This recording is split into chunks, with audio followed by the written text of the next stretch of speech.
Thank you. So I'm going to start by offering you some really terrible math.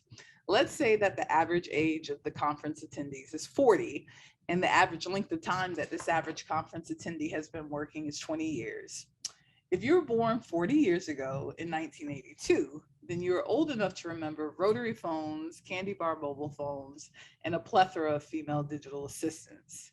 If you're 40 years old right now, some say we are entering the fourth industrial revolution, or 4IR, where the boundaries between the physical, digital, and biological are becoming increasingly blurred. The knowledge that you needed in the world of work was different in 1992, 2002, 2012, and of course now in 2022. What do all of these exponential and seismic changes mean for the social sector, particularly as the technologies available have evolved so much, and indeed the ability to merge different aspects of our world, for both bad and most importantly today for good, has become a defining feature of our time? I don't have the full answer to such a heady question, but I do know one thing. For the social sector to benefit from today's data revolution within the 4IR, more data talent and data capacity within organizations is critical. In the United States, the Benefits Data Trust is a national nonprofit that harnesses the power of data, technology, and policy to provide efficient and dignified access to public assistance. More specifically, they use data to proactively connect people to benefits and services. In Mozambique, DAWN, Data for Workforce Nurturing, an initiative of UX Fundación Capital and Data Elevates, is connecting data from two job platforms for informal workers. This collective is using data mining, visualization techniques, and a machine learning powered recommendation system to deliver real-time labor market insights directly to informal workers. This combination of resources is increasing job opportunities for informal workers and their potential income. In India, Mexico, and Nigeria, Women's World Banking, in partnership with the University of Zurich, is exploring the implications of AI-based modeling and credit scoring on women's financial inclusion. They're assessing how algorithms and digital credit applications can increase lending to women borrowers, studying the applications of machine learning and AI, and exploring the challenges facing digital financial services as a result of COVID-19. All of these initiatives are varied in nature, but at their core, they also all rely on the talents of several purpose-driven data professionals to help make positive social impact a reality. Sadly, for several reasons related to systemic barriers, there are not nearly enough purpose-driven data professionals available to meet the demand, potential or otherwise, generated by social impact organizations for whom data intelligence can drastically transform the way that they operate. There are multiple reasons for this, but one of the most common is that to be a purpose-driven data professional requires data skills that many of us in the social impact sector are only just acquiring or learning about for the first time, even at the tender age of 40. A social impact organization that wishes to be data mature also needs regular engagement with complex data and data applications despite having limited resources to work with. The field is rapidly evolving for both individual professionals and organizations alike, particularly as new advances are made. Never before has more data existed globally, and at the same time, never before has there been so much opportunity to leverage this data for good, if only we had the data talent in sufficient numbers, and representative of the world we live in to help make this happen. Therefore, for field building and an increase in data talent and organizational capacity to take place, a platform to share best practices, resources, tools to assess things like an organization's data maturity, and practical training opportunities is necessary if the dearth of data professionals and data mature organizations in the social impact sector is to be addressed. Now, I want you to imagine this. What if the process of skilling in data science was made more inclusive, diverse, equitable, and accessible to people, especially for people who've not yet started work? What if data science skills acquisition was possible for people currently working in the social impact sector without having to give up their current role? What if A data professional with a prior working history only in the private sector wanted to switch gears and apply their knowledge in the social impact sector. What if social impact organization leaders were better equipped to make sophisticated data-driven decisions to help unlock life-enhancing services for hundreds of thousands of people? Well, you don't have to imagine this any longer, since through its Capacity Accelerator Network, data.org is working to do all of these things. So what exactly are we doing? Earlier this year, when my program launched, we set out to increase skills and support organizations, enabling them to unlock the power of data to meet their missions. We also committed to train 1 million purpose-driven data professionals by 2032. But we knew that we couldn't attain these audacious goals if we kept doing the same things and expecting a different result. The majority of people who have advanced data skills do not look like me, nor do they have my same set of abilities. The idea to help make data science for social impact more intersectional, inclusive, diverse, equitable, and accessible is one whose time has come and is at the core of everything we do. Next month, we'll see the debut of our global gender setting report, where we will build an understanding of what is needed to shape a diverse, equitable, inclusive talent base of data professionals that are driving social impact in developing contexts around the world. This report is a culmination of a nearly year-long exercise speaking with scores of people at the intersection of data science, social impact, and capacity building. Through the report, we will bring visibility to data professionals focused on social impact in developing contexts, explore the potential to accelerate this labor market segment, particularly when it comes to intersectionality, and offer recommendations for like-minded actors who can support our efforts to dramatically grow and expand access to purpose-driven data professionals around the world. Some of the stepping stones that we have already put in place to aid us in our mission are publicly available. For example, the resource library, launched in January 2022, currently curates over 100 of the best resources available and is produced by a community of partners, builders, and experts, and 6 data.org guides to empower and instruct social impact organizations, or SIOs, on how to maximize their data learning journey.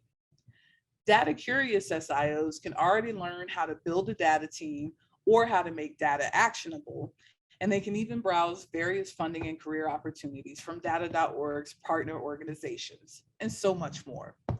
The resource library is intended to provide SIOs with one direct location or one-stop shop for which to browse the useful resources already available to them as they advance their data journey. In the years ahead, we will continue to sort and curate top-tier resources, funding, and career opportunities being produced from our community to ensure recency and to provide an accurate reflection of the latest trends and issues. Aside from the resource library, in February 2022, data.org launched the Digital Maturity Assessment. This tool offers a pulse check, helping social impact organizations measure and understand where they stand on their data journey today and connects them with the resources they need to move forward in the future. This assessment, which takes just 12 minutes to complete, helps SIOs yield shareable results and automatically pairs them with resources and guides from our resource library that are uniquely selected to correspond with their overall result and level of data maturity. I invite everyone here that works in the social impact sector to complete the data maturity assessment on behalf of your organization today. As future updates to the assessment are implemented, participating organizations will also benefit from enhancements to further your progress on your data journey. And best of all, this tool is free, so it's at no cost to anyone. Finally, in March of this year, the MasterCard Center for Inclusive Growth granted $4.6 million to the Capacity Accelerator Network to launch its first hub on financial inclusion with the University of Chicago's Data Science Institute. This award bolsters the initiative's training goals and to further diversity and inclusion of underrepresented communities in data science. Yesterday, I had the pleasure to attend the launch for this new partnership, whose aim is to generate new pathways out of poverty for college students from low resource communities in the United States and to increase the data science pipeline for social impact organizations collaborating with these students. We were honored to welcome 7 new partners led by the University of Chicago into the data.org network. These partners include California State University, Fresno, the City Colleges of Chicago, Howard University, Morehouse College, North Carolina State University, the University of Illinois at Chicago, and the University of Texas, San Antonio. These partners bring broad interdisciplinary expertise, spanning from social policy to data science to the challenge of financial inclusion. This consortium includes historically Black colleges and universities, minority-serving institutions, Hispanic-serving institutions, and community colleges, among others.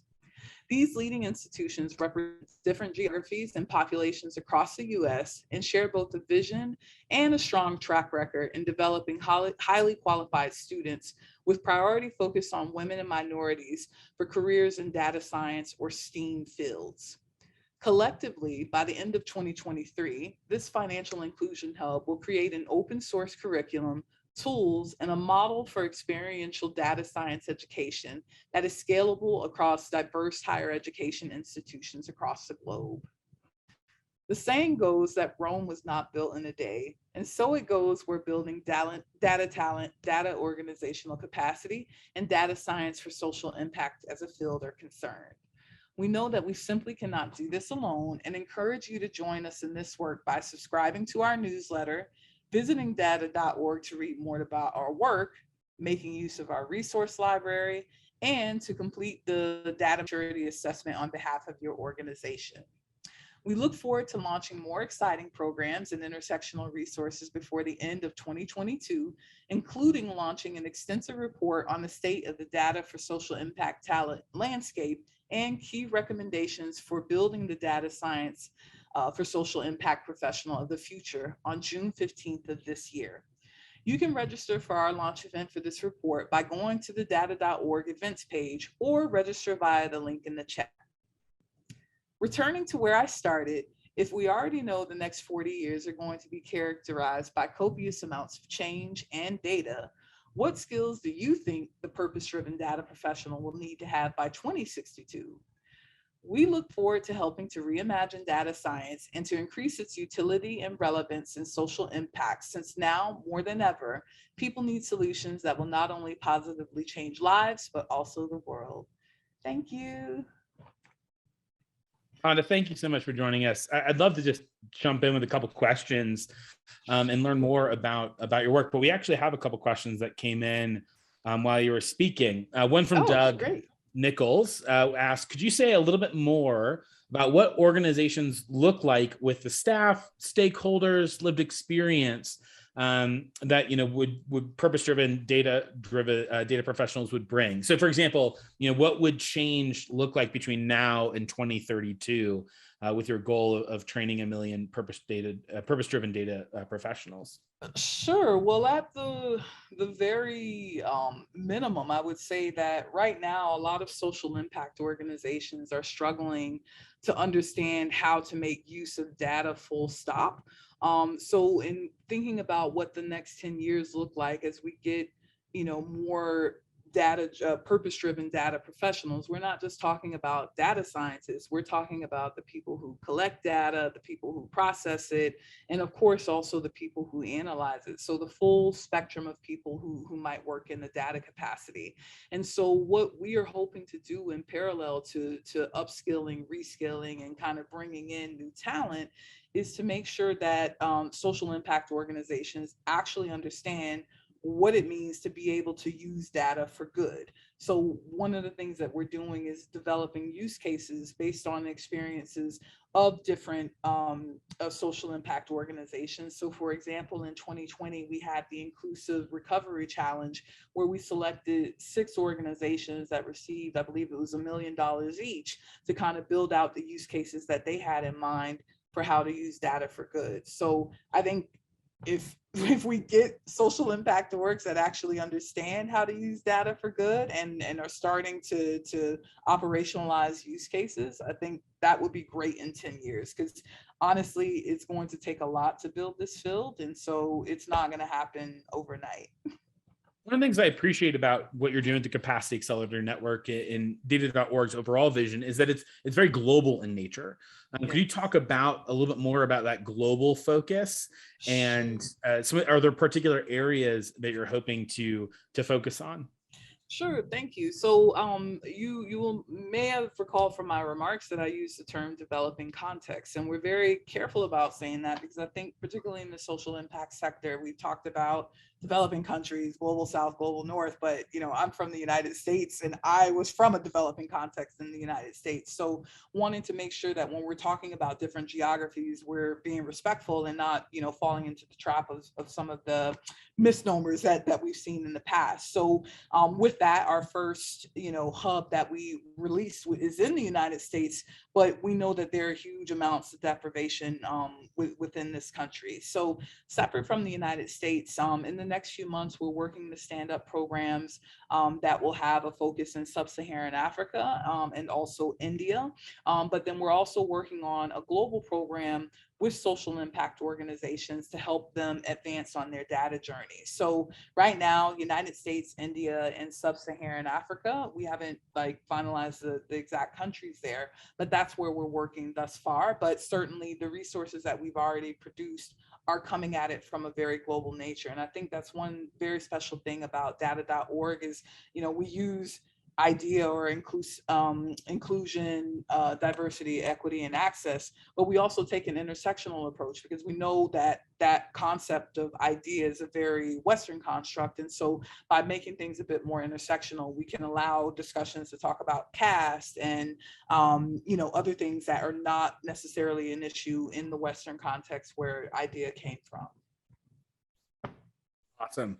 Rhonda, thank you so much for joining us. I just want to really echo and reiterate the work that data.org is doing is awesome. The work of the Capacity Accelerator Network, the data maturity assessment. We put links into it both here in the chat and also on Slack. Be sure to go check that out. They have sessions coming up tomorrow where we're going to dive deeper into that data maturity assessment. So be sure to check that all out. But Rhonda, thank you so much for for all your work and helping to move this sector forward. I greatly appreciate it. Thank you so much. I really appreciate it, Andrew. Awesome. Thank you, Dr. Rhonda. All right. Take care. Bye.